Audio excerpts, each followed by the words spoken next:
चला तर मग आज आपण TETचा परिसर अभ्यास जी सराव प्रश्नपत्रिका आहे ते सोडवणार आहोत। आज आपण 30 क्वेश्चन पाहणार आहोत परिसर अभ्यासाचे।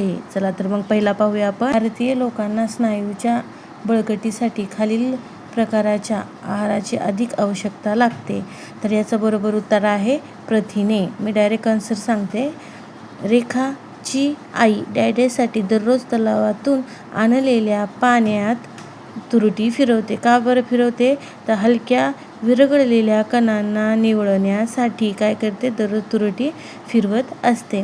चला तर मग आपण पुढचा प्रश्न पाहूया।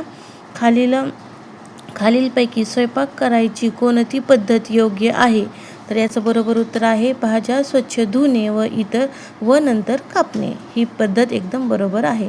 पुढचा प्रश्न पाहूया आपण। खालीलपैकी कोणती जोडी वनस्पती व प्राणी यांच्यातील वाढ आणि प्रजनन। ओके, ही जोडी कशी येते? वनस्पती व प्राण्यामध्ये वाढ आणि प्रजनन।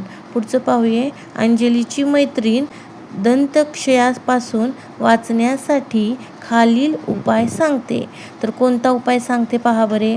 इथं पर्याय दिलेले आहेत ABCD नुसार। तर पर्याय बरोबर आहे DAB। डी म्हणजे काय? खाल्ल्यानंतर चूळ भरणे। पर्याय 2 A दिवसातून 2 वेळा ब्रश करावा। पर्याय क्रमांक किती आहे? ADAB हा पर्याय क्रमांक बरोबर आहे। चला तर मग आपण पुढचा क्वेश्चन पाहूया। वेन आकृतीचे निरीक्षण करून उत्तरे द्या। काय आहे पहा। एकामध्ये जमिनीवर राहणारे सजीव, दुसऱ्यामध्ये आहे पाण्यात राहणारे सजीव व तिसऱ्यामध्ये आहे अंडी देणारे सजीव। तर खालीलपैकी कोणत्या सजीवाचा समावेश म्हणजे X इथं दिलेला आहे। X हे एक सिम्बॉल दिलेला आहे, यामध्ये केला जाऊ शकतो।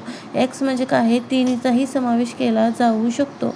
मासा, शार्क, मगर का ईगल, साप। तर याचं बरोबर उत्तर आहे मगर। चला तर मग आपण पुढे जाऊया।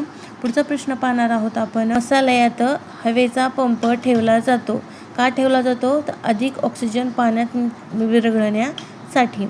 आता पुढे जाऊया। या माशास उकळून थंड केलेल्या पाण्यात ठेवल्यास तो मरतो, कारण पाणी डॅश असते का ऑक्सिजन रहित असते। त्यात कसं असतो? ऑक्सिजन नसतो। जे पाणी उकळून वापरलेलं असतं त्यामध्ये ऑक्सिजन नसतो, म्हणून काय करतो? मासा मरतो। पुढे जाऊया आपण आता। भारताची आर्थिक राजधानी म्हणून कोणत्या शहरास ओळखले जाते? तर कोणत्या? मुंबई याला ओळखले जाते।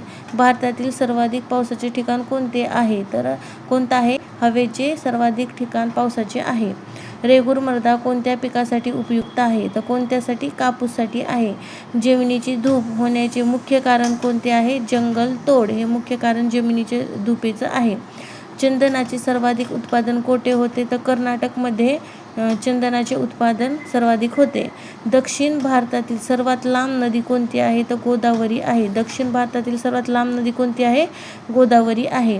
नागार्जुन सागर धरण कोणत्या नदीवर आहे? तर कोणते आहे? कृष्णा नदीवर आहे। हिराकुंड धरण कोणत्या नदीवर आहे? तर महानदीवर आहे। कोणतं धरण? हिराकुंड धरण हे कोणत्या नदीवर आहे? महानदीवर आहे। दासबोध या ग्रंथाचे कर्ते कोण आहेत? तर रामदास हे दासबोध यांचे कर्ते आहेत। कोण आहेत? रामदास हे आहेत। चला तर मग आपण पुढे जाऊया।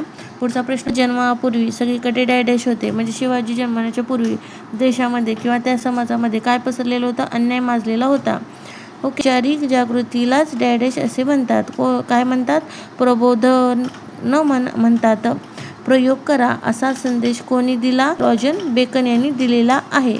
तुर्कीने युरोपातील कोणत्या शहराचा पाडाव केला? तर कोणता दिलेला आहे? पर्याय क्रमांक 2। ओके, पुढचं पाहूया आपण। बालविकासावर परिणाम करणारा घटक म्हणजे आनुवंशिकता होय। बाल विकासावर परिणाम करणारा घटक कोणता आहे? आनुवंशिकता आहे। पुढची पाहावे। सार्वजनिक संपत्तीचे संरक्षण ही जबाबदारी आहे कोणाची आहे? सरकार व नागरिकांची सार्वजनिक संपत्तीचे रक्षण करणे ही जबाबदारी आहे। ओके, पुढे जाऊया।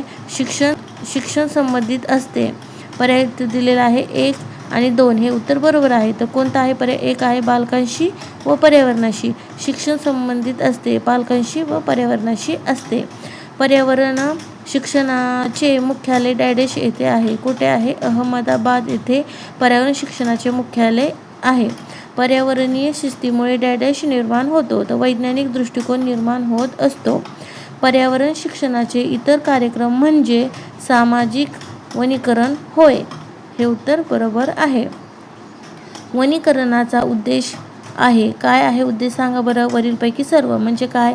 पर्यावरण संवर्धन, पर्यावरणाची गुंतवणूक टिकवणे व जैवविविधता टिकवणे. बरोबर आहे ना. तंबाखूचे पीक डायडेसाठी हळवे असते म्हणजे काय. Sulphur dioxide. याचं उत्तर काय आहे. पर्याय क्रमांक 2 सल्फर डायऑक्साईड. चला तर मग व्हिडिओ कसा वाटला मला नक्की सांगा. व व्हिडिओ आवडत असेल तर नक्की लाईक करा, शेअर करा, कमेंट करा. व असेच आपण सरावच्या प्रश्नपत्रिका रोज एक विषयाच्या घेणार आहोत. धन्यवाद.